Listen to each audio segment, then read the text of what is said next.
Hello மக்களே, ஜானகி மாயா செம இன்ட்ரெஸ்டிங்காக போயிட்டுருக்கு. பாத்மாவும் பார்வதியும் எப்படியாவது தனா கன்சீவ் இல்லை அப்படிங்கிற விஷயத்த வீட்டில் தெரிஞ்சே ஆகணும். அதுக்காக அடுத்த திட்டத்தை போடுறாங்க. அதுபடியே வெளியிலேருந்து நர்ஸ் ஒருத்தங்க வராங்க.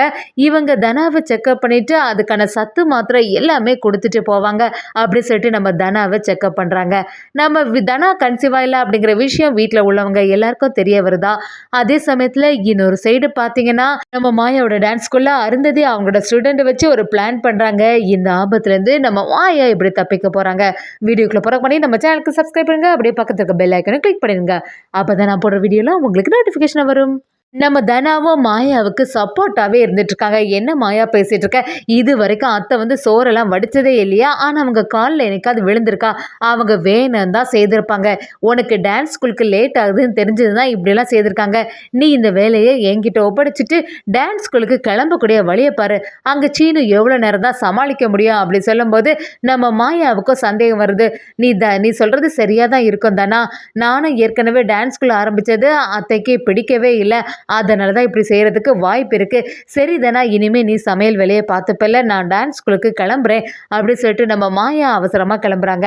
அதே சமயத்தில் இதெல்லாம் பார்த்துட்டு இருந்தா பத்மாவும் மாயா கிட்ட, ஏய் கொஞ்சம் நில்லு, எதுக்காக பேக்கெல்லாம் போட்டுட்டு இப்போ எங்கே போகிற அப்படி சொல்லும்போது மாயாவும் இல்லத்தை டான்ஸ் ஸ்கூலுக்கு தான் கிளம்புறேன் அப்படி சொன்ன உடனே பத்மாவும், நீ டான்ஸ் ஸ்கூலுக்கு போயிட்டேன்னா சமையலை யார் பார்த்துப்பா, என்ன யார் பார்த்துப்பா அப்படி கேட்கும்போது மாயாவும் எல்லாமே தனாவும் பாட்டியும் வந்தாச்சு, அதனால அவங்க பார்த்துப்பாங்கன்னு சொல்லிட்டு அவசரமாக நம்ம மாயா டான்ஸ் ஸ்கூலுக்கு போயிடுறாங்க. நம்ம சீனுவும் மாயாவை பார்த்து, ஏன் மாயா இன்னைக்கு இவ்வளோ லேட்டாக வந்துட்டேன், டான்ஸ் ஸ்கூலில் எல்லாருமே ஒன்று தான் எதிர்பார்த்துட்டு இருந்தாங்க, இன்னும் கொஞ்சம் லேட்டாக வந்திருந்தேன்னா பெரிய பிரச்சனையே நடந்திருக்கும், சீக்கிரமாக வர பார்க்க வேண்டியதுன்னு அப்படி சொல்லிட்டு மாயா கிட்ட கேட்கும்போது நம்ம மாயாவும் சீனுக்கிட்ட நடந்தது எல்லாத்தையுமே சொல்கிறாங்க.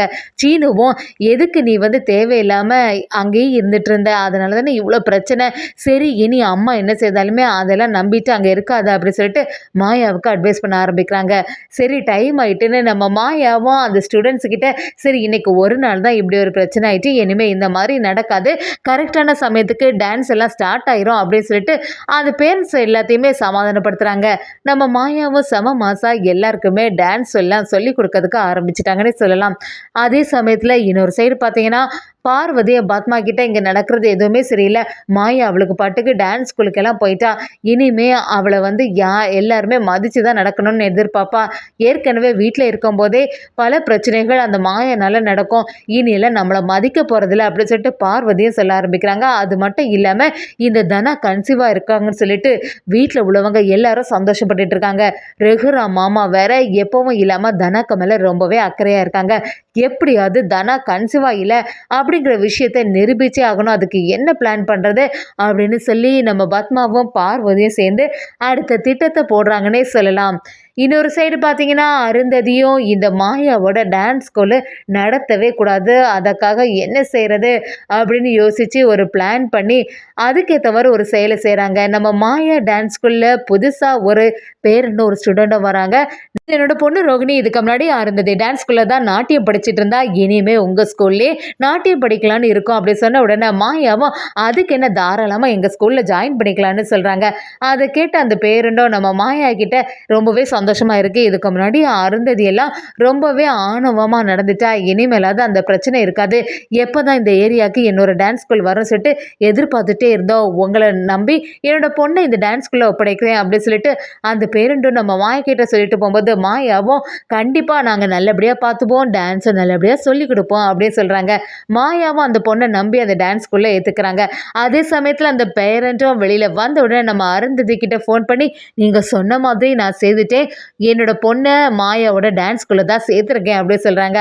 அருந்ததியும் ரொம்பவே சந்தோஷம் அப்படி சொல்லிட்டு அடுத்த பிளானை யோசிக்கிறாங்க. எப்படியாவது இந்த பொண்ணு மூலமாக இந்த மாயாவோட டான்ஸ் ஸ்கூலுக்கு ஏதாவது ஒரு அவமானம் நடக்கிற மாதிரி பார்த்துக்கணும், கண்டிப்பாக அதுக்கு அடுத்து அந்த டான்ஸ் ஸ்கூல்லே அவன் நடத்தவே கூடாது அப்படின்னு சொல்லிட்டு அருந்ததியும் ஒரு திட்டத்தை போடுறாங்க. அசிஸ்டண்ட்டும் நம்ம அருந்ததிக்கிட்ட வந்து, என்ன பாப்பிமா இன்னைக்கு வந்து ஸ்டூடெண்ட்ஸ் எல்லாம் வருது குறைஞ்சி போச்சு, எல்லாரும் அந்த மாயாவோட டான்ஸ் ஸ்கூலுக்கு தான் போயிருப்பாங்களோன்னு எனக்கு சந்தேகமாக இருக்குது அப்படி சொல்லும்போது அருந்ததியும், ஆமாம் அதை பற்றி தான் நானும் யோசிச்சிட்டேன், யோசிச்சுட்டே இருந்தேன்.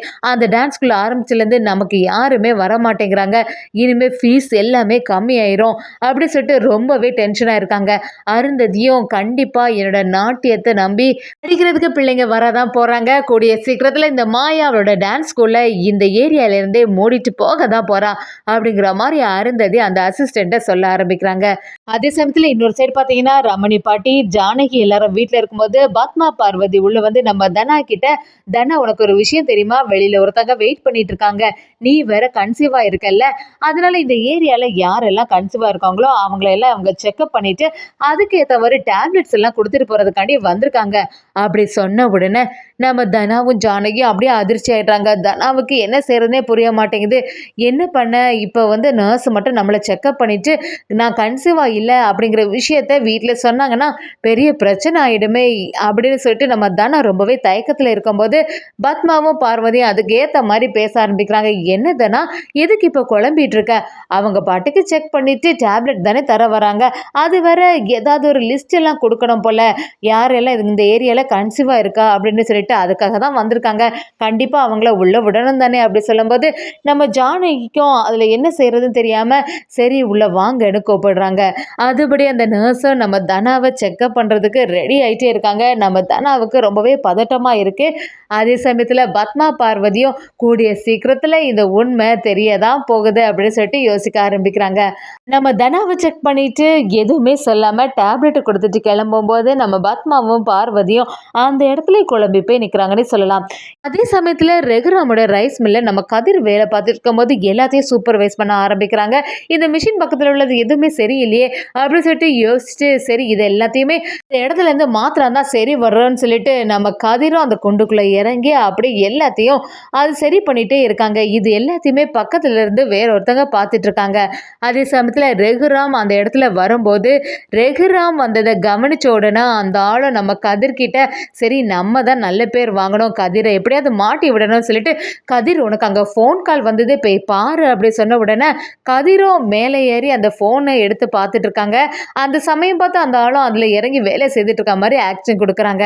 சுற்றி பார்த்துட்டு இருந்த நம்ம ரெகுராமும் என்ன நீங்கள் இந்த வேலையை செய்றீங்க என்னாச்சு அப்படின்னு கேட்கும்போது நம்ம வெளியே நம்ம தானே செய்தாகணும், அது மட்டும் இல்லாமல் இந்த ரைஸ் மில் நல்லபடியாக முன்னேறணும் அப்படின்னு சொல்லிட்டு அந்த ஆளும் ஆக்டிங் கொடுக்க ஆரம்பிக்கிறாங்க. அதே சமயத்தில் ரெகுராமும் நம்ம கதிரும் ஃபோனில் ஏதோ பார்த்துட்டு இருக்காங்க. இதை பார்த்த ரெகுராம் அப்படியே டென்ஷன் ஆயிடுறாங்க.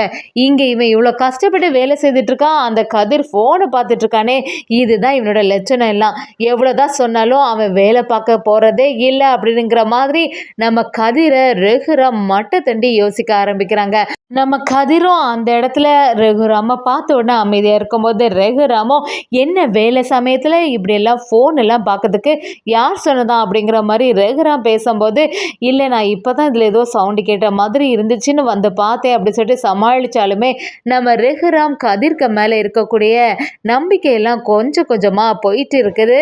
அதே சமயத்தில் நம்ம கதிர் எப்படி இருந்தாலுமே கூடிய சீக்கிரத்தில் அவங்களோட திறமையை ரெகுராமுக்கு முன்னாடி நிரூபிப்பாங்கன்னே சொல்லலாம்.